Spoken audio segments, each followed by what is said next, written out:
Humanism is a worldview and approach to life which is a combination of a variety of different beliefs and values and attitudes. So a humanist is someone who doesn't think that there's any supernatural side to this universe that we're living in, but thinks that the universe is a natural phenomenon, something to be understood and explored through the techniques of science and observation. Humanists also have a certain attitude towards morality. Humanists don't think that rules of morality come down from some non-human origin, like a god or even like an ancestral tradition.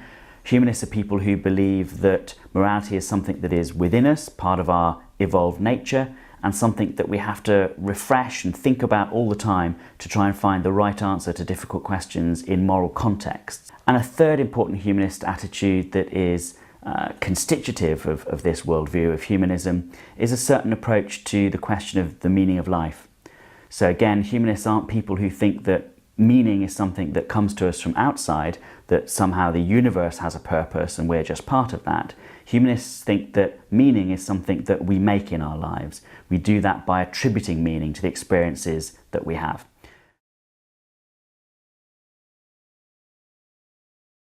One thing that's very important to humanists is to recognise human beings as part of the natural world. We're part of and connected to all of life on this planet. Most specifically, we're animals, and we've evolved from the same common ancestor as other animals on this world. Now, of course, we're different as well from other forms of life. We're distinctive. We've evolved in a certain direction. We have certain capabilities and capacities to a greater extent than other animals have. So we have the ability to reason, the ability to think about our surroundings, the ability to plan ahead. But we also have imagination. We're creative beings. We can give a meaning to our own experiences. We can attribute meaning to experience. We tell ourselves stories in our heads, even about our own lives as we move through them. We're creative. And that's an important aspect to the human being too.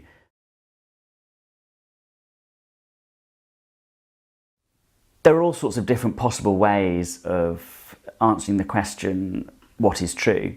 What is the nature of reality? Now, some people are happy to rely on trust. Their parents have told them what's true, what's real, or some authority figure has told them what's true, what's real.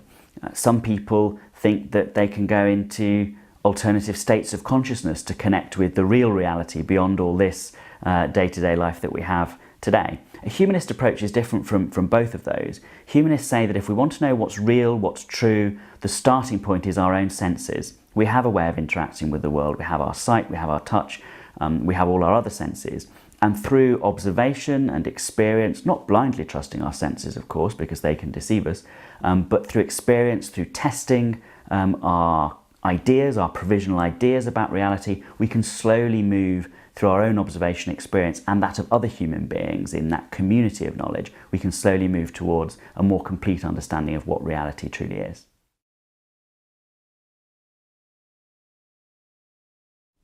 One incredibly important fact about life for humanists is that when it ends, it is definitely over. Humanists don't think that there's any sort of future life in which we may carry on, perhaps live eternally. That, to some people, can seem depressing, but to many humanists, it's not depressing at all. It's a dynamic call to action, because if life is going to end and one day be over forever, that's surely a call to make it as meaningful and full and rich as you can in the time that's given to you. Humanists think that a sense of meaning is generated by ourselves. And that means, of course, that there's not just one meaning of life, but that different people have very different meanings in their life. All sorts of different activities can give human beings meaning. Humanists recognise that and celebrate it.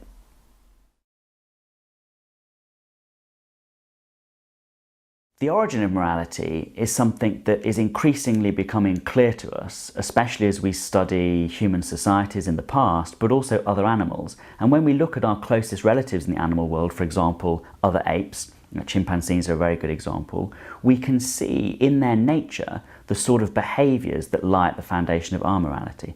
Right back at the origin of our species, we inherited these evolved capacities, the essential necessary characteristics of animals if they want to live in groups as human beings are evolved to do. Knowing where morality comes from doesn't necessarily help us in solving ethical questions that we might confront day to day, and there the humanist answer is a bit more complex. Humanists don't think that the answer to the question of what is the right or wrong thing to do is simple. They don't think there's just one set of rules that you can read off. Humanists accept that moral decisions take place in contexts. They seek to apply empathy, to think about other people's feelings, but also to apply reason and to think through very carefully the consequences of each moral decision afresh.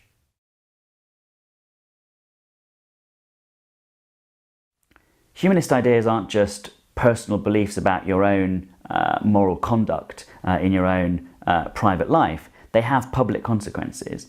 Humanists have very often been campaigners for equality. Humanists don't think that races were created separately, or that people of different genders or sexual orientations have strict preordained roles in this life. Humanists have been campaigners for freedom of thought and freedom of expression, because humanists believe that progress in human civilization is made by people who speak out, who think new things, who share them, who generate new knowledge. And that has also led humanists very often to be political activists for secularism, for the separation of church and state, and the end to restrictions that religious denominations try to put on human freedom.